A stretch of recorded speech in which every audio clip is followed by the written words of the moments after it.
But for now, it will just be Xiao Wei body blocking the mid wave and trying to make sure Sylar has any edge he can get against Dendy's Queen of Pain. Yeah, the Lycan mid does get early levels if he's left alone. Like you said, Xiao Wei will be here early for a bit of harassment. Already throwing out the Slave, and with the Howl damage coming out, this is going to put Dendy into a defensive posture. Not really much the Shaker can do to assist here, unless that Lina gets caught out of position. Just going to be there in case they really get active. Yeah, and just the Lina being there gets Sylar the first 2 denies as well as the first 2 last hits, so that's already like a mini victory for LGD, and that's the purpose of having this pseudo dual lane mid. And once you get your early levels on a Lycan, with the Quelling Blade as well, 71 damage here, plus you've got the additional bonus damage from the Quelling Blade, and that's when the Howl is gone. When the Howl's up, he's going to be nearly impossible to outlast hit for Dendy. Unless he can zone him out. So you can see where this could be a tough lane for a lane dominator like a Queen of Pain. Yeah, the Radiant offlane Yao on the Tusk is going to have his work cut out against a Gyro Disrupt. Have to be very cautious against the Glimpse here. Otherwise, there's a lot of kill potential coming out from Na'Vi up top. They have the Glimpse, like you said. They got the D ward mid, by the way. A Radiant Sentry ward spotted. Well, spots the Observer ward, which was freshly planted by the Earthshaker in the mid lane. That's big. Keeps him a little bit more in the dark as he rotates towards the top side of the map. You can see both teams have their offlane wards still going and giving good vision of support rotations. No poles blocked off, though, at least not initially. So all those creeps do spawn. And as you can see, although we haven't seen the Sylar Lycan at all at TI, it is a staple for him. He used to play this hero, it felt like, almost every game. Lycan has received quite a few changes. Other heroes have really risen to prominence, but God, I still have terrifying flashbacks to the age of Lycan first pick, 58%, 60% win rate every game. Didn't matter where you could jungle from level 1 and people would come for you and you just kill them with the wolves. I think it was when like Secret were first formed and Arteezy would just play Lycan like 20 games in a row or something, and it was even back on EG when he was playing Lycan constantly as well. It was at one point it was so bad with the old wolves because your level 1 jungle was really strong that at level 1, the enemy supports would come in with a pack of observers and sentries, and they'd block 4 camps. But mid lane, Sylar, no jungle for you, sir. The chase is on. Dendy already low here. They try to finish him off with the wolves, so keeps him alive. Dendy! And they turn on Dendy, the tower shot. He's going to self up, but they can munch him down. One more auto attack. He's dead.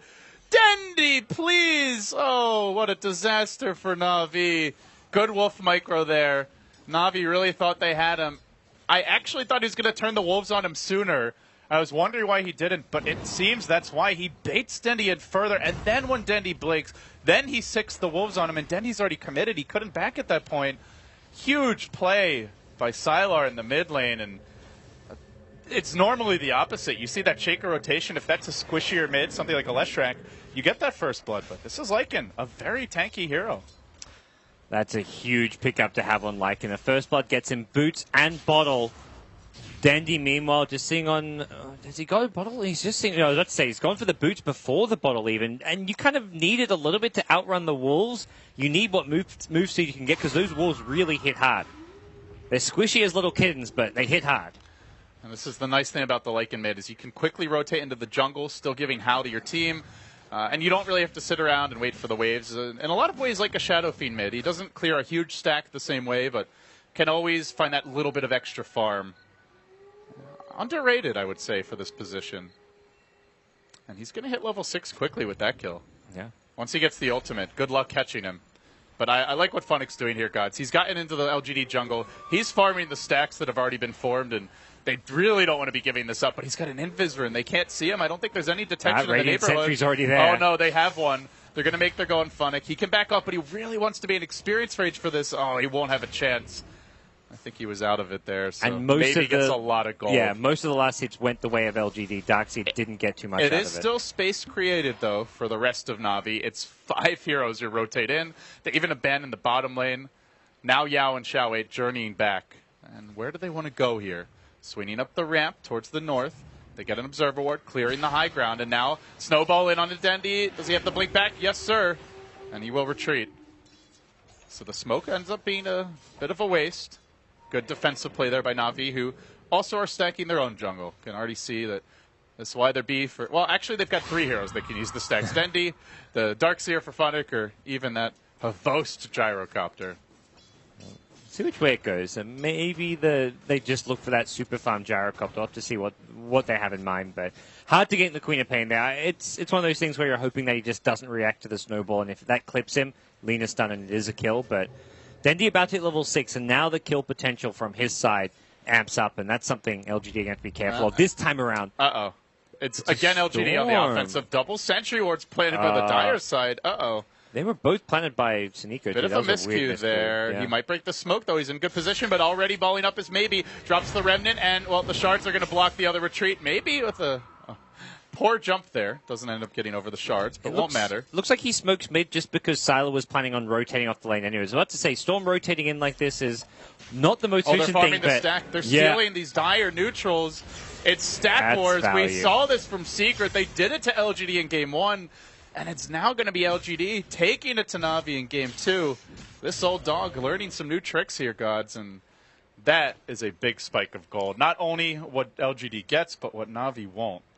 LGD are just really good in the lane stage right now at spreading their resources. Sometimes they struggle and fall behind in the early game, but this time around they've got Lycan in the jungle. Dazzle takes over the bottom lane to get farm and XP. Lena as a support's getting XP in the mid lane. They're just spreading the wealth, something which sometimes they kind of don't really do. But this makes their mid-game just a little bit scarier when they start grouping up as 5 around that kind of 10 to 20-minute stage of the game. It's true. I think if you look at LGD, and you mentioned Secret, but even comparing them to a lot of teams, their supports don't tend to get much farm priority.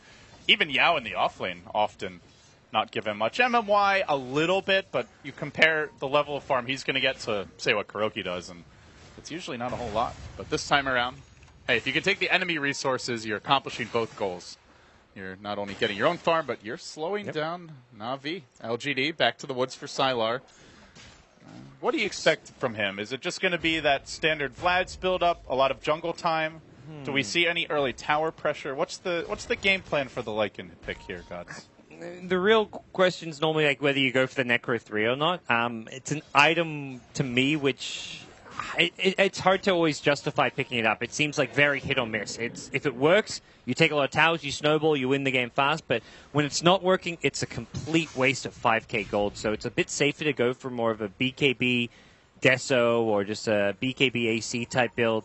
And I think more of a fighting Lycan type build is the kind of safer way to build it. It's interesting because it used to be that Necro 1 and 2 were much worse, but the item was built every game. But nowadays, with towers being quite a bit different than they used to, we just don't see as much of that pushing style. Funnick trapped in the ice shards, nicely done by Yao. Doesn't have his ultimate yet, though, but they're going to bring in the Lycan. The Wolf Parade arrives, and Funnick is chewed up. Might not look like Little Red Riding Hood, but he sure dies like one. And while that was happening, Dendi does get on the board, finds a kill on Xiao Wei. That is some much-needed experience of gold going his way. He did not get what you look for out of the Queen of Pain out of the mid lane. Yeah, there's a Sonic Wave to kill the support Lena there, so worthwhile when you're behind like this, but it does give LGD a 2-minute window where, okay, there's no Sonic Wave. If we want to pressure some towers, we know that the Na'Vi defense is not going to be as strong. Even the wall was used, so this is a pretty big window. 1 minute without the wall and about a minute and a half now without the Sonic Wave. They can really pressure some towers if they want to, but at the same time, they haven't really got a lineup geared for doing so just yet. They haven't completed the Vlads yet on Sylar. Storm's still working on really even looking at treads at the moment, so we're still very early on, and LGD don't normally look to take objectives until they kind of reach some more core levels and core items. And still a very even game here at 9 minutes. Score 3-1. It looked like LGD was starting to cobble together a bit of a lead, but with that kill and just good farm, spread more evenly across the Na'Vi heroes, it evens out, and we'll have to see when the first big moves come out here. Na'Vi, as we talked about, just a disgusting team fight, really. Like, fighting 5v5 into that is ever so difficult, but not quite there yet. Looking for a lot of their level 6s. The Queen of Pain all way down. Shaker not there yet. Disruptor not there yet. They're happy to have this personal time to just get their levels and get ready for those big climactic team fights. Talking about how LGD were giving some space for the supports, Na'Vi have gone one step ahead with Siniko. He's already up to 1,300 gold on Earthshaker. He's completely taken over the safe lane. Well, LGD want to punish that. Xiao 8 moving in. They have a smoke going. It's maybe Enyao. But they are going to walk into 3 heroes, and Havost will be one of them. Not the easiest takedown unless they get the snowball pull combo, and they get both. And both Walrus Punch. No chance for him.